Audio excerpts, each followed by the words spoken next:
Welcome to Speak of the Devils, the premier podcast for Sun Devil football. I'm Brad Denny with 3TV. And I'm Joe Healy with DevilsDigest.com. Joe, we made it.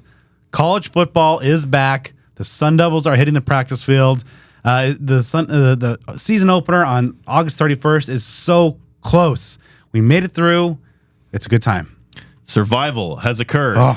So where we are right now, full disclosure, we're recording on Monday evening, the 29th. So we are just, the fall camp opens on the 31st, correct? 9 a.m. And then, there you go. And then we'll be in August. And when you're in August, in the college football world, you know, like you made it. You know, it's like getting to like Christmas break as a kid. You know, you're not at Christmas yet. It's like a week before or whatever, a few days before. I don't remember that timeline. But you know it's coming. You know you did the hard work.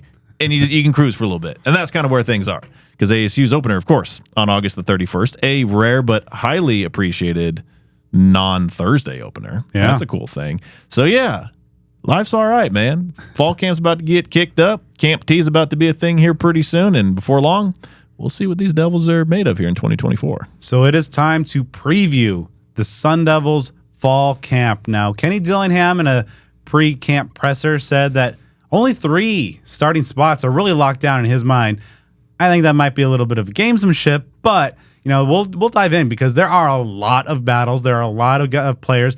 Of course, there's a lot of new faces on this roster, even some new faces from the course of spring practice to now. So we'll break that all down a little bit. Plus, we'll also be talking to one of those guys that's one of those 3 who has the job that was specifically named by Kenny Dillingham as having one of those jobs locked down in offensive lineman Ben Coleman. So he's going to be joining us a little bit later. Some fun stuff that we'll be happy to unveil. But Joe, before we dive into all that, on the leadership front, obviously so much of what goes on during the course of a season happens in the summer behind closed doors as the leaders of a team start to emerge. Kenny Dillingham unveiled the Pat Tillman Leadership Council, and this is going to be coming with a jersey patch this year. They don't get the Jordan Simone Pat Tillman jersey for practice? Not yet, but they're coming with an actual game day patch because even Kenny talked about, that wearing those patches, these 10 guys, it'll spur some some discussion on broadcast television to help further legacy. And, so 8-year-olds watching TV will say, who's Pat Tillman? Tell me more. There you go. Hey, that's a good thing. And I think I don't think they do scholar baller. I might be very much dating myself by bringing that up. I think that was like a Gene Boyd thing back in the day when he was in charge of the academics there. And I think that had a patch too. It did. Yeah. So there were times where these sort of things have occurred, and it's a nice, obviously a great recognition. And like you mentioned on TV, if that's something that what's that all about? Because we are at the point as we know, obviously, Pat Tillman was killed 20 years ago. So there are a lot of people that are teenagers who weren't on this planet when he was. You know what I'm saying? So to further his legacy, that's a good thing.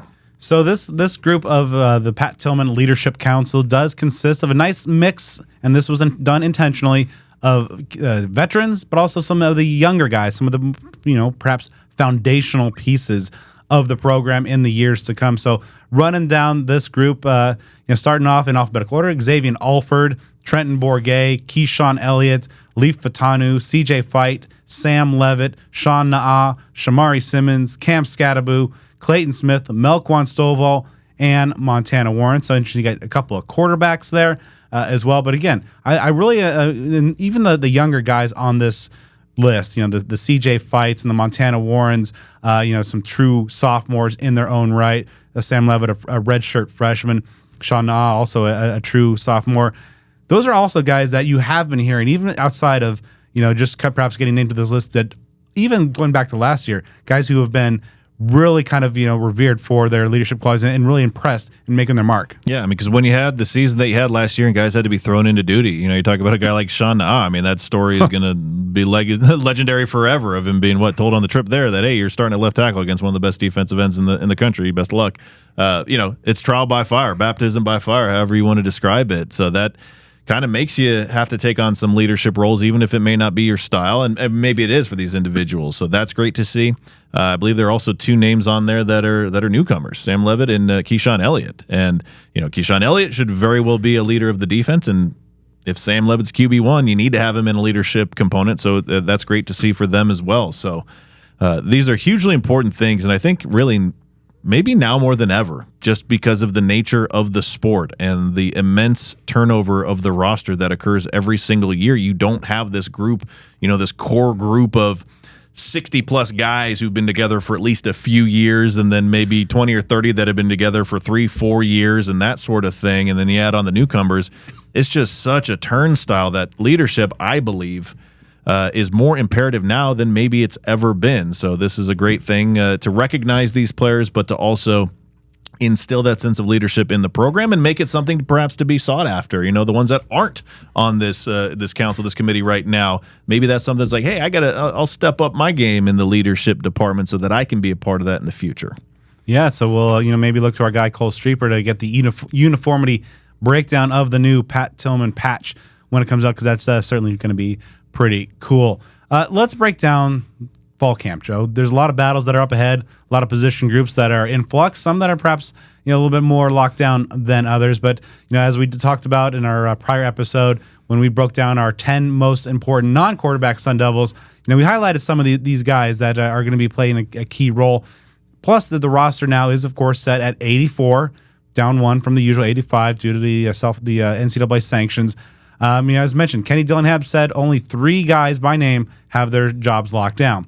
Lee Fatanu, Ben Coleman along the offensive line, and then defensive tackle CJ Fight. Now, I think that there are some that pretty obviously are going to be in that starting job, perhaps like the team MVP from last year, perhaps. Yeah, so we'll get to. So I think that might be some motivation, some gamesmanship at play, but that's not to say there isn't going to be a lot of competition going on. And the practice schedule is pretty grueling compared to prior years. They're only getting, I believe they're getting like both of the first Sundays off, but other than that, they're going every day. So even through fall camp or through Camp Tonazona, this is going to be a pretty grueling schedule. And now they're going to ease off a little bit as they get into game prep and closer to the season. But it's an interesting approach, and I think that's one that after the depth issues of last year and the how they were able to, I think, adequately and perhaps we'll see it successfully bolster that depth and get some more quality guys in here, more talented guys, it might pay off. Yeah, and I think if given the option, better to go more intense in the early going and then maybe scale it back a little bit, as you get into that game week versus maybe, the opposite. And that schedule, this is unaffected by the NCAA stuff, right? Yes. They're not docked practices or Kenny doesn't have to coach, with one eye closed or whatever in the hell the NCAA likes to tell people to do. So I mean, it's getting started for real. And as you mentioned, I mean, there are a lot of like starting position battles, but there are a ton of depth battles. You know what I'm saying? Like you have a lot of positions we've talked about a lot. We'll obviously talk about today, like running back, linebacker, where you have a small few spots and a lot of talent and a lot of bodies. Defensive line, there are literally 20 scholarship defensive linemen on the roster, and ASU doesn't play like a 20-0-9 defensive alignment or something like that. So you can't get them all on the field at the same time, is what I'm saying. So also, plus the fall camp's also going to feature kind of the first trial runs of the new helmet-to-helmet communication. That's our helmet or sideline-to-helmet communication. That's going to be rolling out to the college game this year. Sideline tablets. You're going to have the analysts now that have been on staff but unable and prohibited from coaching during practices or games. Now they're going to be able to do so. So a lot of different like structural things and technological things that are going to be a little bit different to fall camp that the Sun Devils and every other institution in the country is going to be getting used to. But as we break down the position battles, we have to start at quarterback. Now, of course, Sam Levitt, as we talked about and broke down, he ended spring practices as the kind of the clubhouse leader. Kenny Dillingham said if the game had been played then, that he would get the nod. Of course, there are no games played in the spring. I don't know, as we've any Sun Devil fan. R.I.P. to the AAF, right? So, as any Sun Devil fan who has been around for a decent amount of time knows that the summer months can really change a quarterback battle and flip it on its head. Trent Bourget, of course, the wily veteran, the football IQ off the charts, one of the members of that leadership council. He's around. I believe he's one of 2 guys on this roster that have been around since 2019. So that is accurate. Yep. Yeah, along with Anthony Cooper. So the veteran himself, but also after the departure of Jaden Rashada, the ASU brought in Jeff Sims, the former Nebraska and Georgia Tech starter. So it's going to be interesting to see exactly how Marcus Arroyo and Kenny Dillingham orchestrate this. But I think right now, as we head into fall camp, it's Levitt's job to lose. That seems to be the case. For those of you scoring at home or those maybe who haven't been scoring at home, looking at the personnel at quarterback for ASU just from like a year ago to right now, of course, you lose Jacob Conover, Drew Pine, and Jaden Rashada from last year. You bring in Sam Levitt. You bring in Jeff Sims. Of course, the common denominator, as has been the case for a handful of years, Trenton Bourguet. He's someone that doesn't quite get the respect that he deserves, I think, publicly. Someone that has shown tremendous flashes, especially in that 2022 season, but obviously there were limitations last year. So, we know what we get with Trenton Bourguet. A very, very brilliant football mind, a capable football player.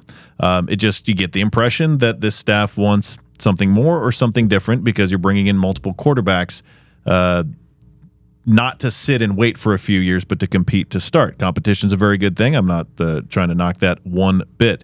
As you mentioned, Sam Levitt exited the spring with major momentum, moving and looking, wearing that number 10, kind of like Taylor Kelly, and that's a name that we always throw out when we're talking about quarterback competitions. So we will see if that sustains. Jeff Sims, he's the most experienced player, I would say, in terms of career starts, probably among any of the, many of the skill players, that sort of thing. He has 25 career starts, and I think that's something that shouldn't necessarily be, scoffed at. Now then, I know, and legitimately so, a lot of folks are going to bring up the turnover issues, the ball control issues when you're talking about Sims. So with all three of these quarterbacks, there are strengths, there are weaknesses. There's an argument that any of the three could make to be the starter. There's a reason any of the three could be the third quarterback. So as you mentioned, I think that's total agreement that Levitt's going to probably enter fall camp as the first guy out there, but not necessarily guarantee it'll end that way unless the work's put in. Yeah, what I thought really separated Levitt from the rest of the group, the latter half of spring practices, was his ability to push the ball downfield, and that rapport and chemistry he was building with wide receiver Jordan Tyson, who we'll talk about in a minute, was really starting to pay off, because you figure that this is going to be a team that's going to be able to run the ball pretty well, but they're going to need the passing game to really be several steps better than it was a season ago. And so it'll be interesting to see exactly how the staff orchestrates this competition, how they work in a guy like Jeff Sims, who came in after spring, who's got so obviously some learning of the playbook as well, but a guy with tremendous athleticism. So maybe it's another, harken back to the Taylor Kelly, that 2012 competition where you had maybe a guy like a Michael Eubank kind of come in and have some specific packages, because he was a talented runner in his own right. And, perhaps as Sims learns the playbook, he's still a guy who I believe has, rushed for a lot of yards in his college career. Yeah, he had a very forgettable season at Nebraska last year, did Sims. But, before that, he contributed at Georgia Tech. So in his time with the Yellow Jackets, threw for a little under 4,500 yards, 30 touchdowns, 23 picks, and ran for a little under 1,200 yards, 11 touchdowns. So he can move a little bit. But again, just one touchdown throw with 6 picks last year for Nebraska. So he'll come in, he'll compete. He's got the experience to do so. And yeah, personnel-wise and, talent ability-wise, there are some similarities top to bottom among these three compared to that group that we always compare to from 2012 when you had Mike Bercovici, Taylor Kelly, and Michael Eubank all duking it out. Of course, history unfolded as it did with some incredible seasons by Taylor Kelly and some outstanding play by Mike Bercovici. Michael Eubank ended up transferring, starting at the FCS level, so we'll see what unfolds with these three. Yeah, and so, of course, Kenny Dillingham and Marcus Arroyo have some pretty good track records of developing quarterbacks in their careers, so we'll see if that strikes again. Moving on to running back, cloudy picture, perhaps just like quarterback, but in a more positive way, because I think you have 6 guys on this roster now with some of the offseason additions that can really make a difference. And got to start up top with the guy who did literally everything last year, Cameron Scadaboo. He's leaner, he's in better shape, he's quicker, he's more agile, and by every account, and especially as evidenced by his spot on the Leadership Council, a guy who's really, really matured off the field from a season ago. So I think right now you have a guy in Scat that, you might not want him to be starting a quarterback again, or perhaps, to having that workload, but who despite, having more guys, more competition in that backfield, might be more effective just because he won't be asked to do everything. Yeah, he could be fresh. I mean, this group has got talent, upside, and they've proven some things at this level. Among these 6, I mean, technically 5 because one of them's a true freshman, right? You have 4,658 career total Division I rushing yards among this group. That is a lot. Scat is the main leader because it's D1. What he did at Sacramento State still counts for sure, but other guys have contributed as well. Of course, not necessarily at Arizona State, but we're just talking about the resume that all these fellas bring to Tempe.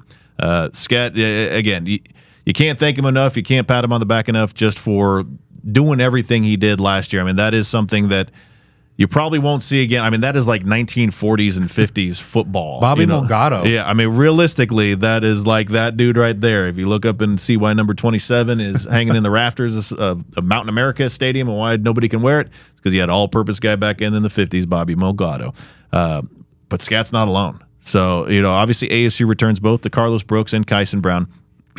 DeCarlos Brooks, he had a solid stretch. He only played in 5 games, but he actually set a single-season career college high in his rushing yardage. He had 259 yards, ran for about 5.5 yards a carry. He had that 3-touchdown game against Washington State. He can play fullback. Like, he's someone that kind of quietly could be a factor.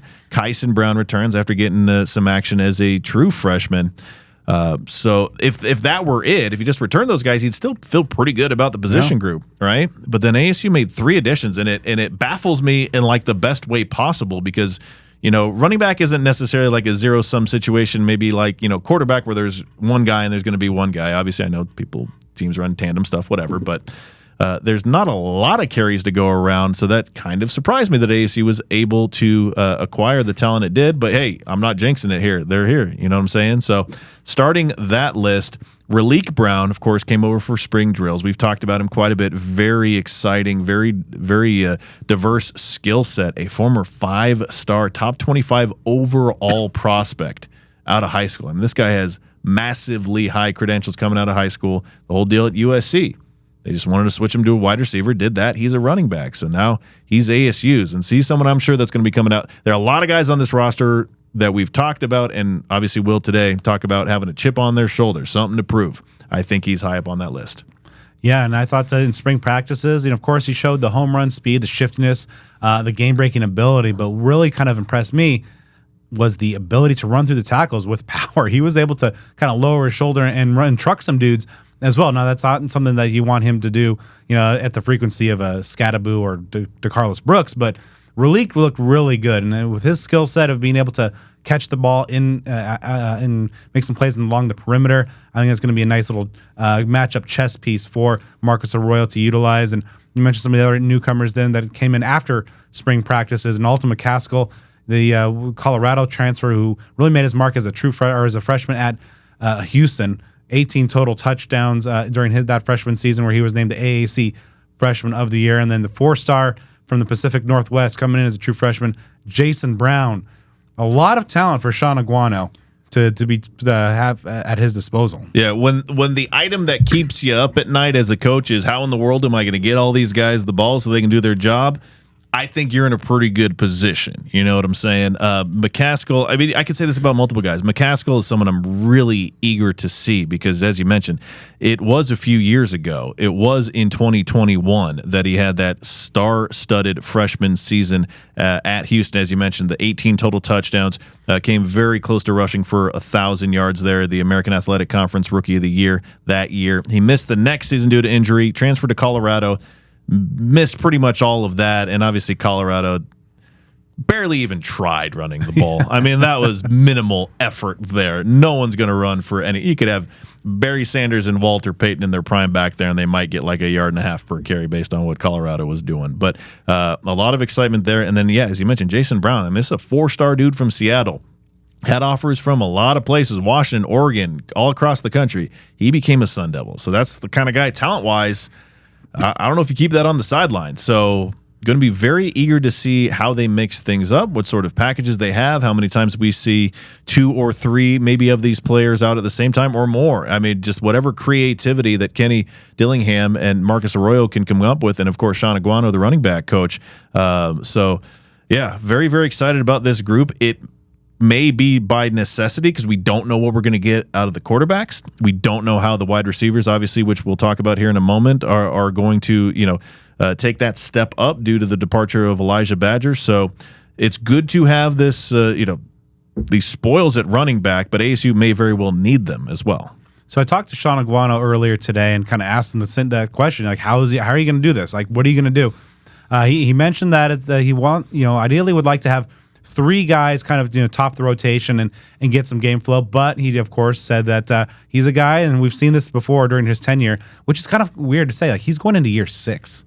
That's pretty wild. Because I remember when it was such a move, to get him from Chandler. My goodness, time is ticking away. Yeah, and. But he's a guy that I think, not to get off track, but I hope that Sun Devil fans really appreciate him. You know what I mean? Like, just the mess of that 2022 season and taking over and doing such an admirable job as interim head coach. And I think he's someone, hopefully, the fans and followers appreciate him as much as he deserves to be appreciated. Yeah, so, as he's heading into the 6th year, this is probably his deepest room. But he mentioned that he would like to, play 3 guys consistently. But that, to your point, Joe, that you might see packages where you have 2, maybe even 3 backs on the field, because a lot of these guys are very capable pass catchers as well. So good problem to have, but we'll see exactly how that all shakes out during fall camp and, of course, throughout the season. Now, moving on to wide receiver, where you don't necessarily have the 4,000-plus yards of combined production at this level, but you do, I think, have a lot of very interesting and intriguing playmakers at this spot, probably none more so than Jordan Tyson, who ended spring on a thermonuclear note. He was on fire, scoring some big-time touchdowns and working that connection with Sam Levitt. But one thing I think is working in the favor of this group is that you have a lot of guys that are very capable and in different ways in terms of their skill set. You have Troy O'Meara with that big body who can make those big contested catches. You bring in Malik McClain, from Penn State, former Florida State athlete as well. You got another physical presence there, but then you have the prototypical sharp route runners like a Melquan Stovall or a Jake Smith. Xavier Guillory's a burner. So I think that while you still have a lot of questions, and rightfully so, about whether they can produce when the lights are on and on a consistent basis, you love, I think, the variety of skill set and weapons at your disposal. Yeah, obviously the departure of Elijah Badger, that's a huge blow. He's ACU's leading receiver the last 2 years, someone that very likely has an NFL future. He's off in Florida now. But that creates opportunities for everyone else at every position. There's been a lot of hype, and deservedly so, about Jordan Tyson potentially being that next guy to separate himself from the group to be the top wide receiver. It's been put on the field. Often talk about that final stretch he had at Colorado in 2022. The final 3 games he played that year, he caught 13 passes for 344 yards. That's almost 27 yards a catch with a pair of touchdowns. He had 115 yards receiving against ASU that season as part of that. A lot of all-purpose yards, but he missed pretty much the entirety of last season. So he's one of these many players on the Sun Devil roster who have done things at the college level but haven't played for either a year or more. Fallen likes of Jake Smith, Ben Coleman, Xavier Alford, ones that we'll touch on here throughout the show as well. So he has that potential, but it's certainly not a locked-in guarantee that he's going to be that clear-cut number 1 guy. Talked about Melquan Stovall. I know, Brad, you've been very high on what he did in the spring. He's someone what he's done at the college level, I think, needs to be remembered. Prior to coming to ASU, he had 121 career receptions across his time at Nevada and Colorado State. Last year, had 18 receptions for 207 yards. So by comparison, a down year for him. So he's someone that can really step up a notch and will have the opportunity to do so. I've been big on Troy O'Meara. I think he's someone that, given those opportunities, he can really step up as well. He showed some red zone, jump ball, the prowess just to use the frame that he has. Malik McClain also has a big frame. He's going to be a good blocker. He can catch the ball. He's got experience.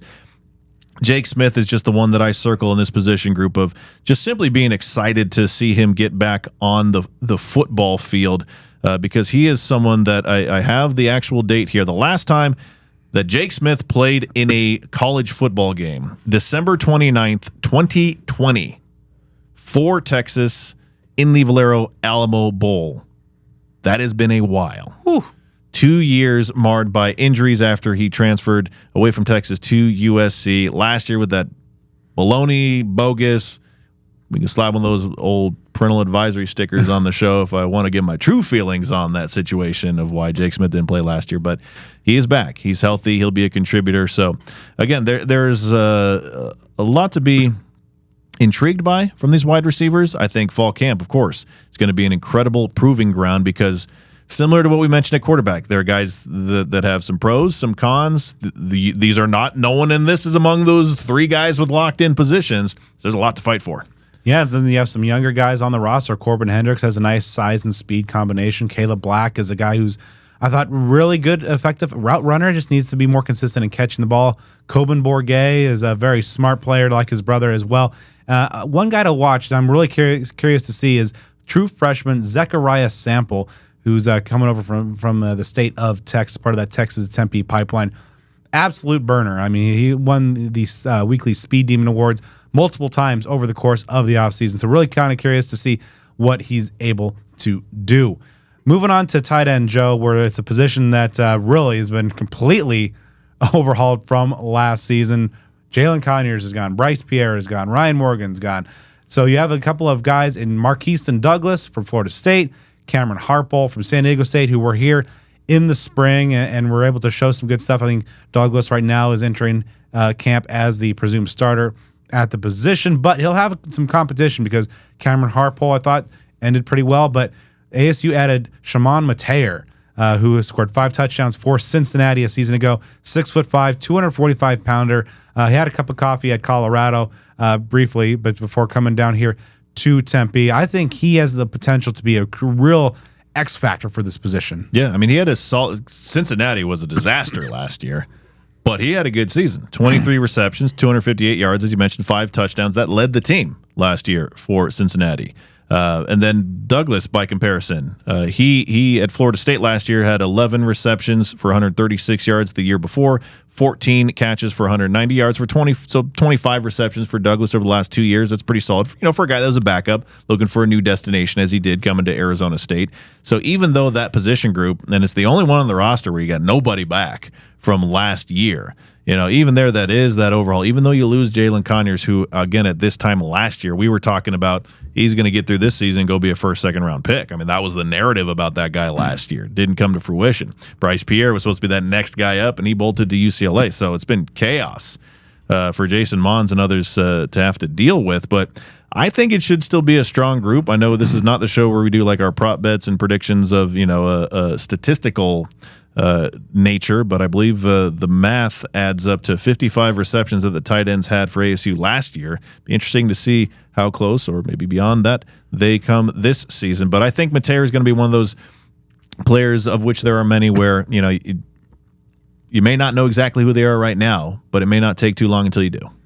All right, so moving to offensive line. Now, this is going to be a crucial spot. We've talked about it all offseason long. While the quarterback position is deservedly kind of number one in everybody's attention rankings, the battles along the offensive line, I think, are going to be absolutely crucial. Now, we know that 2 of those 3 guys that Kenny Dillingham talked about as starters that are penciled in as camp opens up: center Leaf Fatanu, left guard Ben Coleman. After that, here we go. Starting off with kind of the options at the other guard spot, you have Sean Na'avi, who, as Joe mentioned, really kind of impressed in terms of being thrown into the fire as a true freshman. Battled, earned a spot on the leadership council. He looked good in spring, even though he also saw some work at center. So perhaps he's laying the groundwork for the center of the future. Kyle Scott, the junior college transfer, bumpy transition to the D1 level a season ago, but he seems to have figured things out. He looked much better in spring. You have Joey Sua, a big-bodied Arkansas transfer. Cade Briggs is veteran and versatile. But, Joe, I think the tackle spots are going to be absolutely crucial because you need somebody to lock those down because the tackles kind of struggle a little bit in spring. Yeah. Of that group you just mentioned, I think a lot of folks would agree that it would be probably a surprise if Na'a didn't win that, as long as everybody is healthy and things like that. But there will be competition.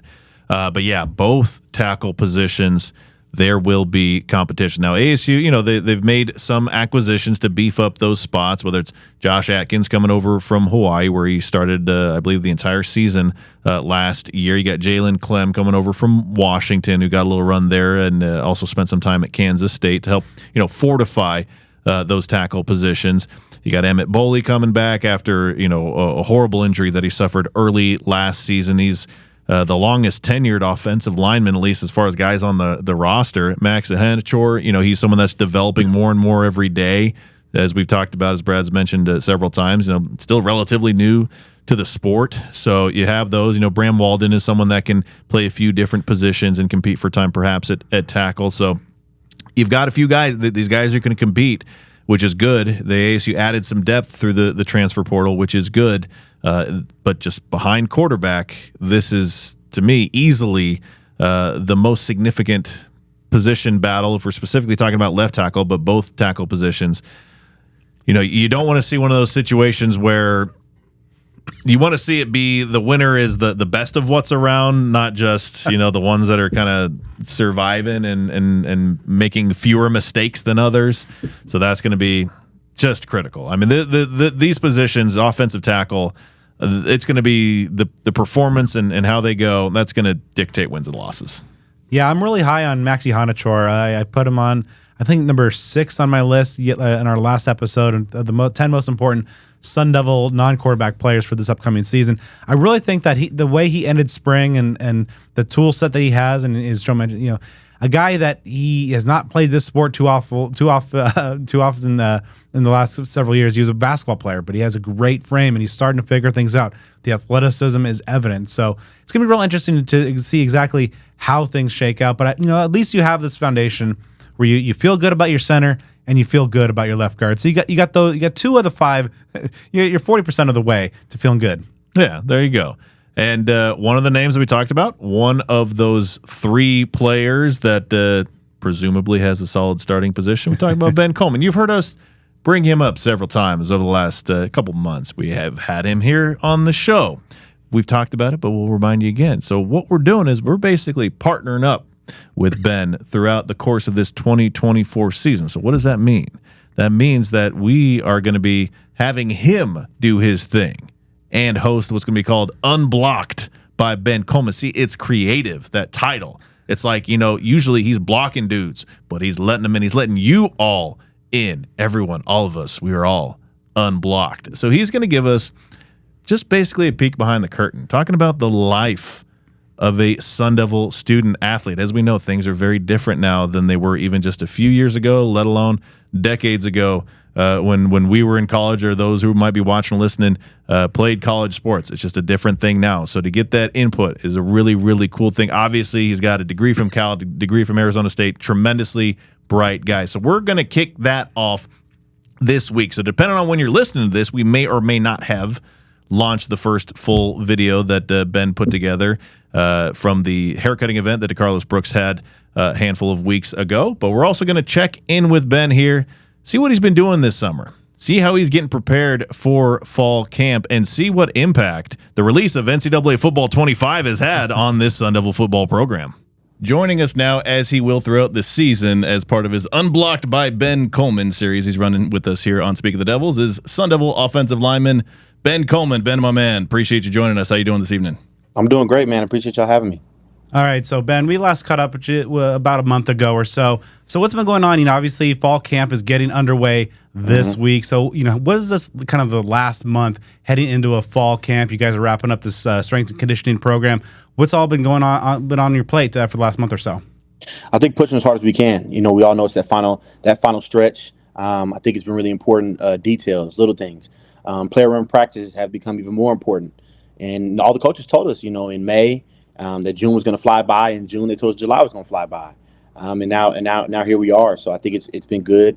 Coach Joe has pushed us harder than really that we ever have. He said this is the hardest that he's probably pushed the group, especially here. But he's coached around for a long time, and he feels like we're strong compared to guys that in class that he's had before. So I think we feel confident just hearing the feedback from him and the progress that we've made. And our guys have made tremendous progress on the team.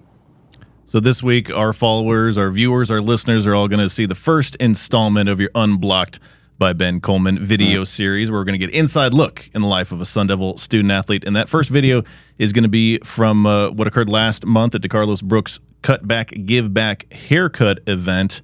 You get into a lot of depth with this, Carlos. We don't need to spoil it here and have folks be sure to check out the video. But what was that experience like for you? I know that you and DeCarlos go way back. Of course, you both came to ASU from Cal. So what was that day like for you to be there, to experience what went on and the great things that DeCarlos is doing in this community? Well, I think just anytime you're giving back to the community, I think that's important, right? Use your platform, especially guys that, I know Coach Dillingham want to bring a lot of guys back here to Arizona. So I think that's important that guys, are giving back to the community, that essentially raised them and gave to them. This is the second year I went to the event. Last year, it's a whole different thing. Last year, I just went to support, right?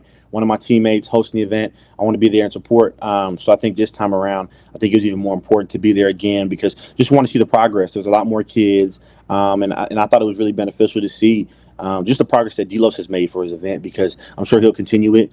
And he's come a long way from being his roommate and, using, lamps to cut to now, hosting events, such as what we did, a couple weeks ago. I think it's really important. And I think it's pretty cool to see just from a friendship and a teammate perspective to see him kind of progress. And that's something that, that's dear to his heart. So I think that was really important and cool to see.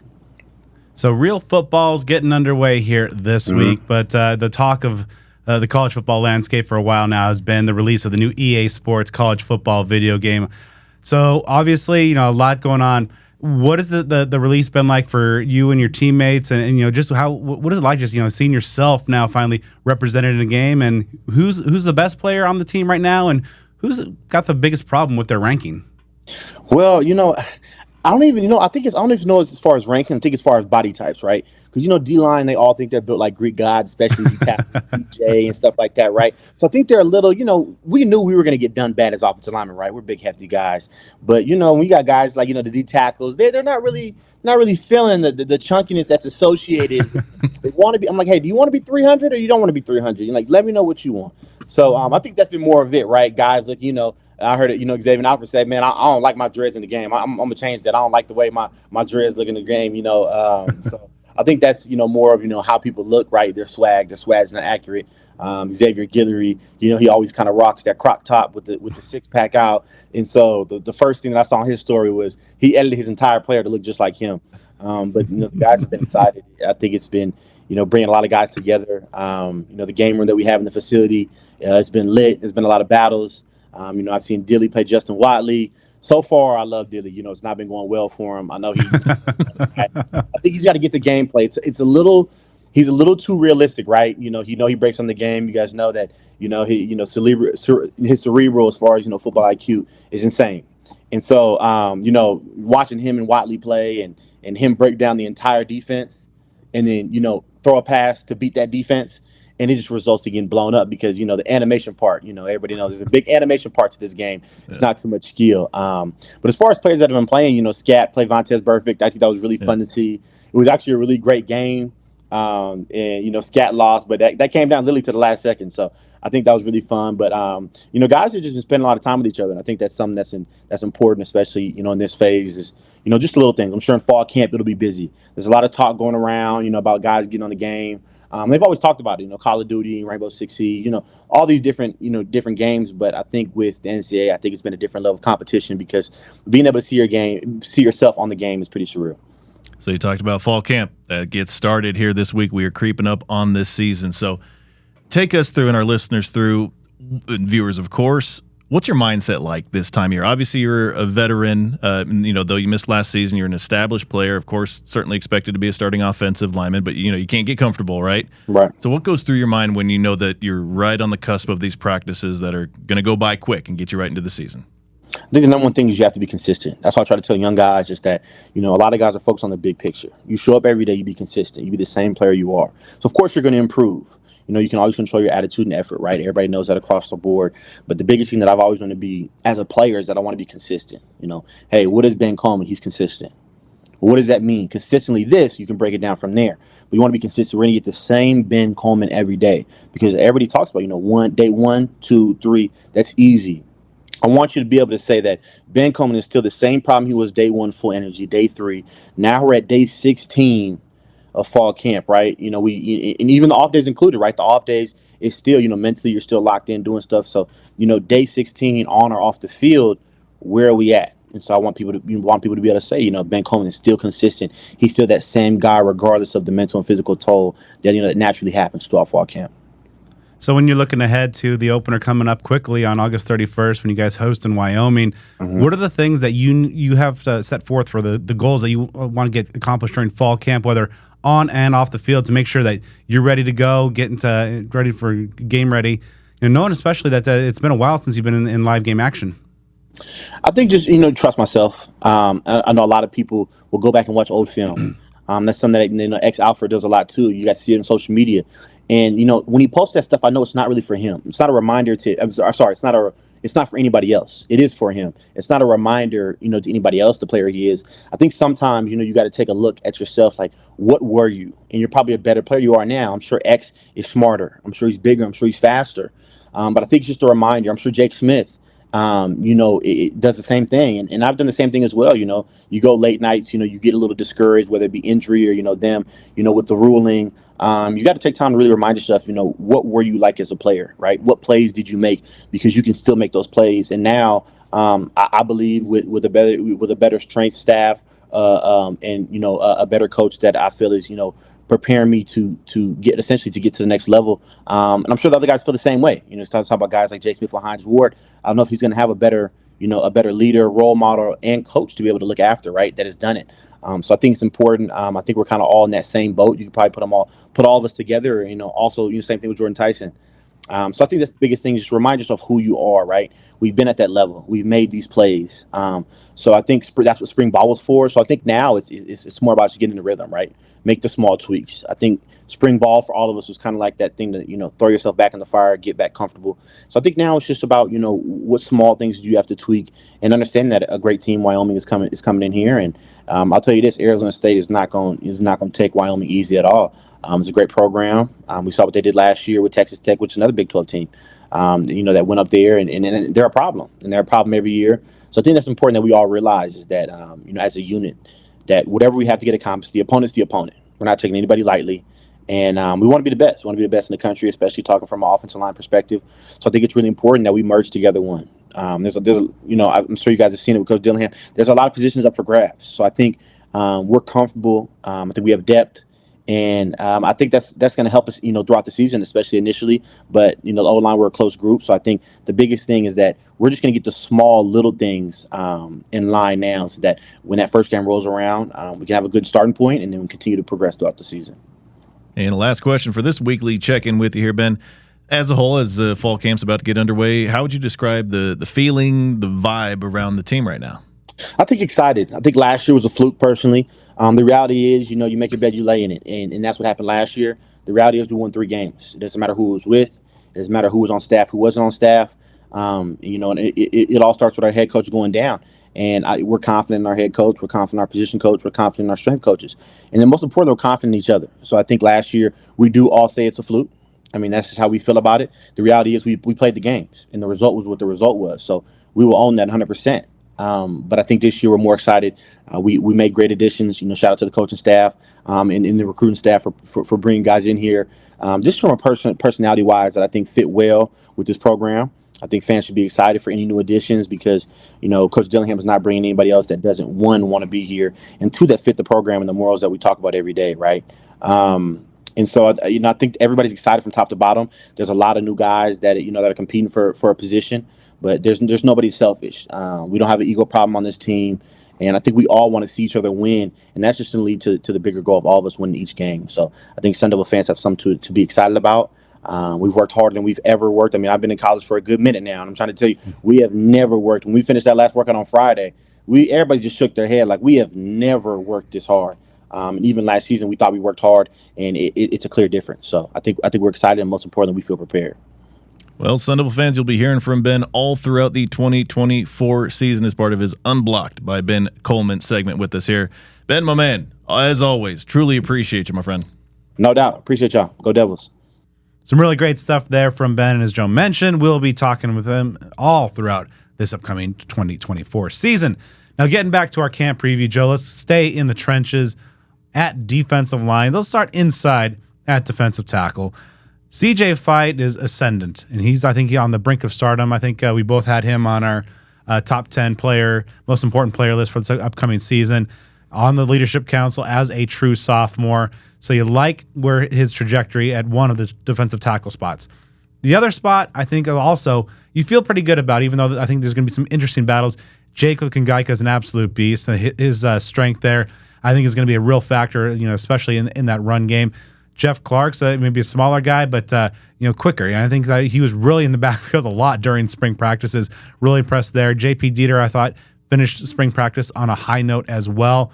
You had Zach Swanson, the former Brophy standout, who was at Texas for a couple years. I think right now you feel pretty good about kind of those groups. You have, of course, some other guys like Landon Thomas, Kyron Borda in there, Blazing Lono Wong. But it's good. I think if you have like a top three or so of CJ Fight, Jacob Ngika, Jeff Clark, perhaps in some situational downs, sprinkle in some Swanson and Dieter, I think you got the makings of a good upfront defense. Yeah, and you got, as you mentioned, you got some different skill sets among those top level guys. So it's not like it's a carbon copy of one another. They bring a little different something to the table there. We've talked about this several times. Really happy with the work that ASU did, the transfer portal and the defensive line, because they needed to replace some significant players, and you need to build depth. I mean, ASU has 20 scholarship defensive linemen on its roster. Now, one of them being Anthony Cooper, who warrants a mention, of course, going to be out for the season due to injury.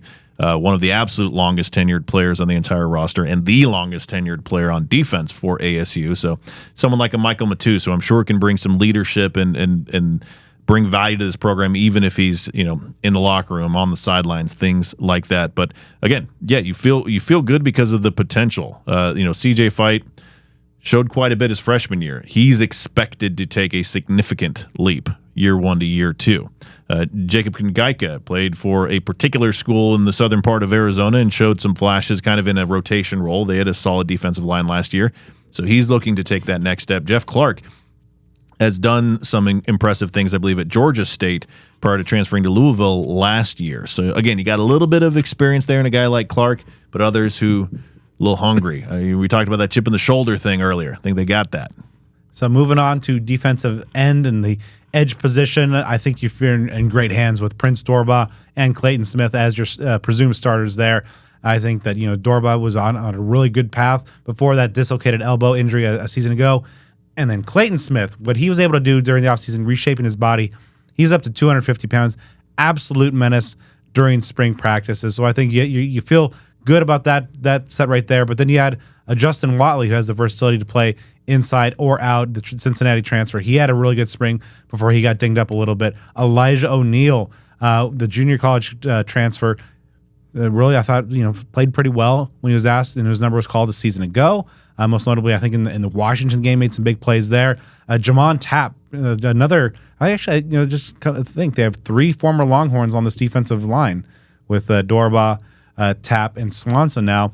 So Tapp is going to be, I think, another interesting piece there because he looks every bit of the kind of prototypical edge rusher in modern football. Yeah, so I think obviously you lose B.J. Green, and he stacked up some numbers last year. But I think the whole landscape at the position, I don't expect a significant drop-off. And there even could be, if the stars align, a little bit better on the depth. Elijah O'Neal is someone that I'm really expecting to end on a high note for Arizona State. Jamon Tapp is someone, he was a big-time recruit, I believe a 4-star guy heading to Texas. Obviously, Texas can recruit. So if guys are going there on scholarship, they did something right? I believe he's from the state of Louisiana. He's someone that can really jump out and get in that rotation and mess up some offensive lines, some quarterbacks, some running backs. Talk about Watley. That versatility to be able to play a few different line positions, that is huge, and he contributed at Cincinnati. So, again, you're getting guys that have been there and done that, and you're going 2, maybe even 3 deep at defensive on the defensive line at edge. You feel confident in that. So if you keep those top-notch guys healthy and in games, not getting those penalties that can affect you in a negative way, let the rotation guys do their thing. Could be impressive. All right, so at linebacker, I think you have 5 really capable options, all with experience at this level. And I think you might have the highest floor of any position group on the defensive side. You're of course bringing back Tate Romney, who I thought played pretty well in spots. Caleb McCullough, another long tenured Devil, who's been really just when his number's been called and stepping up in some big moments. I thought played pretty well. And then of course the trio of transfers: Jordan Crook from Arkansas, Zyrus Fiaseu from San Diego State, and then Keyshawn Elliott from New Mexico State. All 3 had their moments during spring, but I think as we talked about last week, Keyshawn Elliott is a guy that perhaps could have the highest ceiling of this group. Man, he was just a stat book guy, a box score filler at New Mexico State, triple digits in tackles, and a lot of other things as well. Someone that it's like one of those guys that he committed to transfer here. It's like, all right, that dude needs to be a guy, because if he can do it there, and obviously New Mexico State had a good season last year, 10 wins. like he needs to bring that to the table at Arizona State, because you need these contributors. And Fiasea was a similar deal at San Diego State, another stat filler there as well. Jordan Crook started some games and had some flashes at Arkansas. So these are not necessarily guys that ASU just took a total flyer on. They haven't played, and maybe they can do it at this level. These ones have impressive resumes. And you also have some younger guys, Gavion Thunderbird, Martell Hughes. And even a guy like Crew Jackson's been around for a while. I believe he got 8 scholarship linebackers, for the defense that usually throws 2 out there. So a lot of competition in depth. Yeah, really curious to see not just the 2 starters, but just can those younger guys make a move? Kavion Thunderbird was a very heralded recruit. The staff was very excited to land him, I believe, coming out of the Chicago area. But Martell Hughes was kind of a spring standout for me. Obviously he was a true freshman, so finding his way in kind of the playbook and the scheme. A guy who was a converted safety, so he just got on, was learning the position, but I thought finished very well. Also, a walk-on to watch for is Prairie Young Black Goat. Obviously, one of the best names on the team, but a guy coming from Northern Arizona, and so kind of that small school chip on the shoulder that it was kind of impressive in talking to him. So I think he's got some really interesting intangibles as well as a nice frame. So. Not necessarily saying that he might be, challenging for a starting spot, but it's a guy that could perhaps, with that mentality and his skills, maybe contribute a little bit early on the special teams side of things. Moving on to the defensive backfield. Let's start off on the good spot where you feel comfortable. Safety. Shamari Simmons, it's last year's team MVP. Xavier Alford, I think, is going to be all Big 12. And that's going to be maybe my hot take right there. But then you add Ghost Rouser, who also, along with Keyshawn Elliott on that New Mexico State team, a key contributor there. Montana Warren, Kamari Wilson, a one-time blue chip recruit from Florida. That's a really solid group of 5. How in the world Shamari Simmons is not the 4th guy that has a guaranteed starting spot? Hey, maybe it's just done to light a fire, and he's going to be like the super team MVP this year. I don't know, but obviously he had an incredible year last year coming up from the FCS level. Very good to have him back. Alfred's someone that I think could be an absolute breakout player. You got Rouser, Kamari Wilson, Montana Warren. I mean, you're going a few deep across the board, and not potentially not missing a beat. So when you have talent, when you have depth, when you got guys with starting experience, ones that might have been, high-rated recruits, that sort of thing, when you pretty much check all the boxes that you want to check across a position group, you're going to feel pretty good about it. So, and kind of like we talked about with, running back and wide receiver, to where, okay, there is a viable scenario where the ASU needs its running backs to carry the weight, because the wide receivers may or may not perform at the highest level, depending on what we see. I think that's a similar thing in the secondary, where you have high expectations for the safeties. The other group, I'm not saying you have low expectations, you just don't know what you're going to get out of some of the other positions in the secondary. It's interesting. I just 3 of these 5 guys are on the leadership council, so that's good. That's good. You got a mix of veterans like Shamari Simmons, and you get a guy heading into second year like Montana Warren. So I think that position group is in good hands, both in the near or in the present and the near future. Things are, I think, a little bit less settled and some, I don't say maybe concern, but at cornerback, you're losing your top 3 guys from a season ago. And of course, the mid-spring transfer of Ed Woods didn't do anybody any favors there, but you have some options here. But you have none of them, as of this point, have really made their mark or had a ton of production or experience at this level. Javon Robinson coming up from Washington State, LaTerrence Welch from LSU. I think those guys are nice. They both had good springs. I think Robinson was perhaps more consistent throughout. Welch was a guy who finished on a strong note. Keith Abney, who got a lot of run, played in 8 games for the ASU as a true freshman.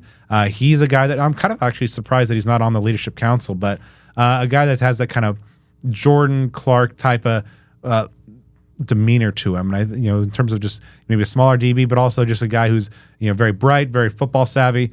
I think those 3 guys could factor in a little bit as well. Keontae Bradley has tremendous physical measurables. But Rodney Bimage and some other freshmen as well, Tony Lewis and Kuba, Plaz, and then there's Plas and Chris Johnson. So you got 4 freshmen there, as well as some of the younger guys. It's going to be an interesting mix because this is going to be a league that, even though it is kind of, now back to the ground and pound, there's some dangerous passing games on this schedule. Oh, yeah. I mean, it's going to be a dog fight in fall for time here because there's nothing locked in. I mean, you can kind of default to seniority just in general and say, okay, guys like Javon Robinson, Terrence Walsh, they've got college experience. And a guy like Keith Abney does too, because the rest are a bunch of true freshmen and one redshirt freshman, but doesn't necessarily always work out that way. So I'd say, certainly on defense, this is going to be the biggest position battle. And aside from quarterback, and offensive tackle, probably the most significant one on the entire roster because things could look very different than you may expect. I mean, you could have a true freshman or more out there, starting or getting quality reps. So again, as fall camp gets underway on defense, watch to see what happens at cornerback there. And that's obviously going to impact the quarterback competition as well, because if you got guys that are being, on the ball and getting a lot of picks at cornerback, that could be something that impacts the quarterback decision as well. So certainly want to keep an eye on. And then talking about some nickel, which, for ASU's categorization purposes is under the safety umbrella, but you have Mason Williams, another wily veteran who's been around since the Herm Edwards days. Many people thought that Cole Martin, the former blue chip guy coming in from Oregon, would kind of waltz in and take that job, but not so fast. Mason Williams had himself a good spring. So Cole Martin did as well. So I think that's an interesting battle that's to watch right there. Keith Abney, with his versatility, will be in that mix as well. But I think ASU, in terms of the nickel spot, that maybe that presumed third safety is. I think that you have all 3 solid options. Yeah, I think ASU should be in perfectly fine shape there. Whether it's Williams, who has a tremendous amount of team experience, someone like Martin with a lot of upside, whomever it may be. I think you feel good at who's manning the spot there. All right, special teams. A lot of question marks here, Joe. Now, Parker Lewis, who was a one-time All Pac-12 honoree at USC, spent some time at Ohio State, former Saguaro Sabercat, I believe, as well. He's coming in over the summer. He wasn't here in spring. Neither was true freshman Canyon Floyd, who was an outstanding punter for Horizon High School. What's interesting is that both of these guys can do both the kicking and the punting jobs. And, talked to Charlie Regal recently. He's very high on both those guys. And they'll be, of course, mixing up with the guys who are in here in the spring. And he's especially high on Parker Lewis in terms of his leg strength. Says he has an NFL caliber leg. And, whether it's just a kickoff specialist, but also a guy in punting who's routinely in that 5+ hang time area. But, special teams, Joe, is going to be very crucial this year. This team, I think, is going to play a lot of close games. And special teams had some ups and some downs a season ago, and there's some interesting decisions that people are still litigating about in terms of who redshirted or not last season. But I think with Lewis and Floyd entering this competition, it's going to be interesting because they weren't here in spring, so I think things are wide open. Yeah. That said, which sounds weird, I feel more comfortable with the overall position group. I know hindsight's 2020, but more comfortable than you did last year. You got a guy like Lewis who has done it at this level, been an all-conference guy at this level, but he just has that kind of weird caveat where his tenure at Ohio State really just didn't add up to anything. But his time at USC was pretty special, and he was a pretty heralded kicker coming out of Saguaro High School as well. And he talked about Floyd.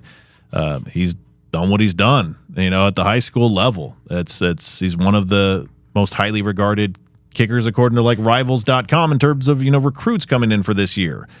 So there are some reasons for optimism. I know that a lot of folks, especially after last year, just kind of a little cautious and not trying to get in over their heads, and obviously knowing that the jobs need to be competed for and won. But I'm going to go out on a crazy limb and think that both kicking games will be improved this year. All right, we'll see. Long snapper battle, a little bit under the radar. Tyler Wigglesworth and Cole Marzalek were going to be in that mix as well. Sounds like something like Harry Potter or something like that, or some butler, or him. I was gonna say no. It sounds like a butler, Wigglesworth. Wigglesworth sounds like a butler, like a Mr. Belvedere type of situation. Wigglesworth, fetch me my tea or something. I don't know. What do you get? I don't think I'll ever have I was a thinking butler. almost like a Clue situation, like Wigglesworth with the revolver in the conservatory. There you go. A lot of options. Tell us your favorite ways to use the name Wigglesworth. No disrespect to Wigglesworth. I'm sure he's heard quite a bit over the years of his life, and we're just adding to that. And, of course, on the return game, some notable options there. Ragel's really high on the prospect of Jake Smith and Raleek Brown in that mix as well as some other guys. So we'll see exactly how that all shakes out. So there's the rundown. A lot of battles, a lot of jobs, and, of course, not just starting jobs, but positions in that 2 deep. But there's also a lot of new faces, but also some guys that have some opportunities returning. Joe, who are some wild cards on this in fall camp that you're going to be closely tracking? So I got a bunch, like 5 or 6 that I'll mention after this one name because I think there are so many for ASU because you got a lot of guys that could be important contributors that you got to wait and see what they'll do. And so I'll throw out this one name, and I'm not necessarily saying this as a wild card for right now. And this may not turn into anything, but it's like when you look at when they update the rosters, for the fall, from the spring, you see some new names, and sometimes names kind of sneak in there, and they might ring a bell. And this one did to me. And so this is someone, again, I'm just eager to see what comes of his college career. May or may not, get off to a significant start in terms of playing time, but it might. The guy's name is Derek English. And so the thing about Derek English, so he went to Saguaro High School. He was a 3-star recruit according to Rivals. He had a 5.6 ranking, which is like right down the bullseye of a 3-star. So a solid recruit. He walked on at Arizona last year. His Rivals profile shows him having offers from ASU, Arizona, Florida State, Oregon, Penn State, Washington. He's a 6'4", 215-pound wide receiver. He's going to wear number 32 for ASU, at least according to the internet. He had some injury issues in high school, so I don't know. I think we'd have to tap into like Ralph or Chili or maybe get a little Cole Topham going on here. I don't know his story. I don't know why a guy like that who has scholarship offers and size and playing for a national power ends up as a walk-on. Didn't play at all at Arizona, but that's just a name on the roster that I see. That again, I don't know if it's this year. I don't know if it's ever, but I'm just like, I wonder if something will come of that guy.